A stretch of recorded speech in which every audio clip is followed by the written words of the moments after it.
അങ്ങയുടെ വ്യക്തി ജീവിതത്തിലെ ആ കാര്യത്തെപ്പറ്റി എനിക്ക് സംശയം ഉണ്ടാകുമ്പോഴൊക്കെയും അങ്ങ് വീണ്ടും വീണ്ടും അതെനിക്ക് പറഞ്ഞു തന്നുകൊണ്ടേയിരുന്നു. അങ്ങനെ സംഭവിക്കാനുള്ള സാഹചര്യവും അങ്ങ് എനിക്ക് മുന്നിൽ വെളിപ്പെടുത്തി. ഒടുവിലൊരു ഡയലോഗും. ഈ കാര്യത്തിൽ മറ്റാരെല്ലാം എന്നെ സംശയിച്ചാലും ഒരിക്കലും നീ എന്നെ സംശയിക്കരുത്. തെറ്റിദ്ധാരണകളും അരുത്. ഷെടാ, ഇതെന്താ ഇങ്ങനെ? ശരിക്കും അപ്പോഴാണ് എൻ്റെ സംശയം തുടങ്ങിയത്.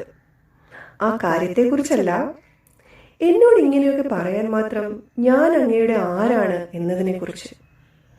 ലക്ഷക്കണക്കിന് ആരാധകരുള്ള അങ്ങ് എന്നോട് മാത്രം എന്തിനാ ഇതെല്ലാം തുറന്നു പറയുന്നത്?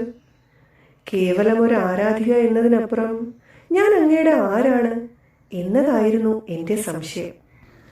അതിന് മറുപടിയായി വി ആർ വൺ, നമ്മളെന്നും ഒന്നാണ് എന്നായിരുന്നു അങ്ങ് പറഞ്ഞത്. അപ്പോഴും എൻ്റെ സംശയം അവിടെ ബാക്കിയായിരുന്നു.